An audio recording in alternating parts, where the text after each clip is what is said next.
Okay, guys, now today we are going to cover your breakdown of savings. And we discussed that your first step in financial freedom is getting your emergency fund of $1,000 as quickly as possible. And like I said before, you want to make sure that this is somewhere that's accessible, but not too accessible. So, either in another checking account separate from your original account that you pay all of your bills, or some type of savings account. This is not going to be something that you're going to put that $1,000 in and you're going to earn mega interest. It's something that is for an emergency, so it needs to be able for you to be able to get it out quickly. So once you have that, your next step is your emergency fund, which is 3 to 6 months of your living expenses. What does it take for you to live on, as far as, your food and your transportation, anything that you need each and every month to survive, because that will be after your debt's paid. So those are the two important savings. However, now that you are going to be living financially fit, you are no longer going to take anything out on financing. No more loans. You're paying cash for everything. We will discuss that more tomorrow. But as far as right now, rip up every single credit card that you have. You're not going to use that anymore. Even if it's not paid off, cut it up.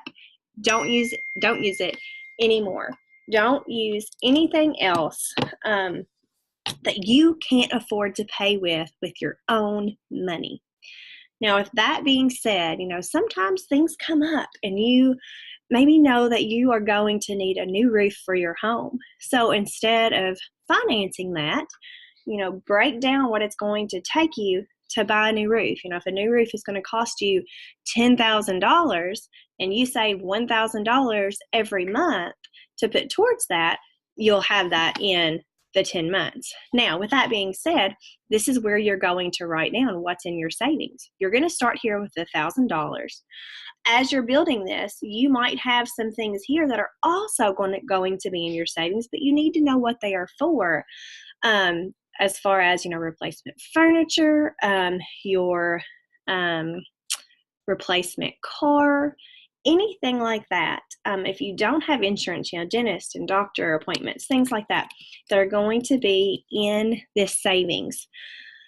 School tuition expenses, that way when things come up, and let's say you're going to take a vacation and you're like, you know what, we've got $5,000 aside from our emergency funds for, in savings. Let's just spend that on vacation. Not so. Look back at it and say, oh, you know what? We're saving for a car and there's $2,000 in that, and we really need to keep that in there. And then we're also, putting money back towards Christmas and there's $3,000 in that. So really, we don't have any money for vacation unless you're putting that back. What we do, because we like to travel, we put money back each and every pay period for vacation, so that when it's time for vacation, it's paid for. We've paid for our condo, and then we have cash to take with us. So those are things that you can look at. If you need help with, determining how much you need, to put back for savings for certain items. And I know some of you think, oh my gosh, it's a long shot to pay for a car in cash. I promise you it's not. I paid for my very first car in cash in February of 2014, and it was the most freeing thing that I had ever done. And you can think of it like this. Most car payments are anywhere from $450 to $500 a month. Instead of financing that, if you were to put that $450 to $500 a month just in an old-fashioned cookie jar for 10 months, you'll have $5,000, and you can buy a pretty reasonable car for $5,000. And then so on and so forth. So anyway, that is something that I want you guys to look at as you are, looking at your savings.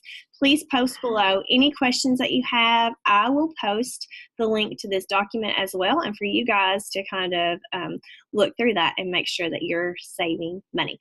Thanks, guys.